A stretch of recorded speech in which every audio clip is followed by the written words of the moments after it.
Sunday on Denver 7 News. It's been a highly active weekend for avalanches in our high country, and we get a closer look at current avalanche warnings after things turned deadly in Steamboat. The indication is that they are, in the long run, completely ineffective, and in the short run, dangerous. Almost 200 guns are now off metro streets after a gun buyback event, but can it reduce violence in our neighborhoods? And if you're looking for a Sunday fun day, Frozen Dead Guy days aren't over just yet. What unique activities are on deck today? Good morning. Welcome to Denver 7 News. I'm Jessica Crawford. And I'm Katie LaSalle. Thank you so much for joining us here on this Sunday morning and the first official day of spring. A nice one, too. Not too shabby out there. We're under a mostly cloudy sky. Daytime highs will be mild this afternoon, soaring to the 60s, but a lot of changes are ahead. We have issued a Denver 7 weather action day to let you know our next storm is set to roll into Colorado starting late tonight through early tomorrow morning. Widespread snow and much colder temperatures. This morning, we're waking up to partly to mostly cloudy skies statewide. And in around the Denver area, we're now seeing temperatures climb to the 40s. Winds gusty out to the airport sustained from the south-southwest at 14 miles per hour. We will see breezy conditions, especially over the eastern plains through this afternoon. The snow is set to arrive late tonight into early Monday morning. 1 to 3 inches it looks like for much of the metro area, but could see some blizzard-like conditions over the eastern plains with areas of blowing snow and limited visibility. Dry conditions right now over the Front Range and plains, 40s currently, but we're expecting 60s later on this afternoon. We'll have more on snow totals coming up, which will be heaviest, especially into the mountains and over the southeastern corner of the state. And with all the snow in the forecast, avalanche dangers are going to continue into this coming week. And as Denver 7's Christian Lopez reports, our high country, they've already seen a lot of avalanche activity this weekend. Sadly, one incident turned deadly this weekend in Steamboat. Officials say an avalanche was triggered by 2 skiers in the backcountry near Fish Creek. One of the skiers got caught in the avalanche and stopped breathing. Authorities say his companion attempted CPR for nearly an hour before search and rescue crews made it to their location. But the man died on the scene, and crews were able to rescue the other skier. This now marks the 6th avalanche fatality in Colorado this season so far. And with more snow on the way, if you do plan to hit the slopes, make sure that you check the forecast and are ready with the right equipment. I'm Christian Lopez, Denver 7. Christian, thank you. Here's a look at the current active avalanche advisories in our high country from the Colorado Avalanche Information Center. Yellow means a moderate warning, which is active for Steamboat, Vail, Aspen, and more very popular ski areas along the Front Range. Well, there are now 189 fewer guns on the streets of Denver and Aurora right now.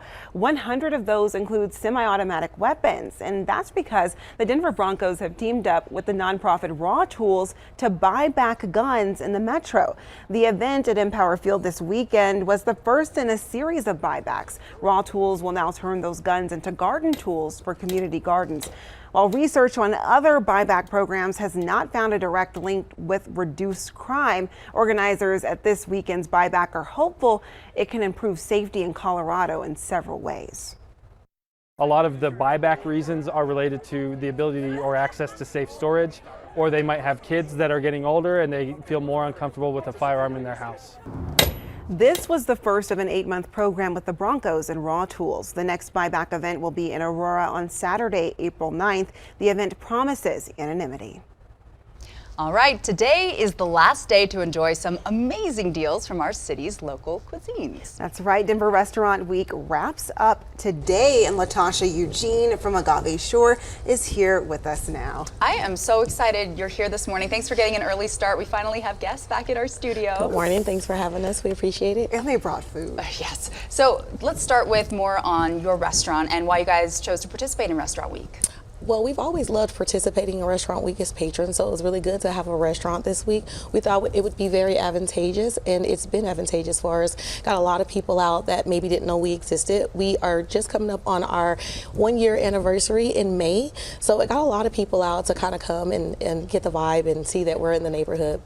So great. And tell us more about the menu. And you brought some treats with you? Yeah, so we are a taco and tequila restaurant. We have about 12 different tacos on our menu, and a lot of different tacos with a twist. We have a Jamaican jerk taco that is Jamaican jerk chicken, and it has mango sauce and sour cream. So a lot of good spins on different types of tacos.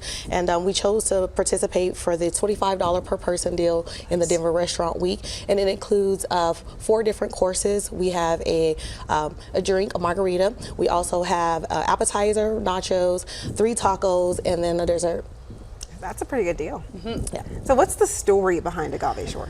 Well, my partners came up with a concept. We thought it would really be good to put a restaurant in the community as a minority-owned and women-owned business, and to kind of have a getaway within the city. So we have swings at the bar. It has a really kind of summer feel to it. So we thought that would be a good idea, and so far people have really loved the concept.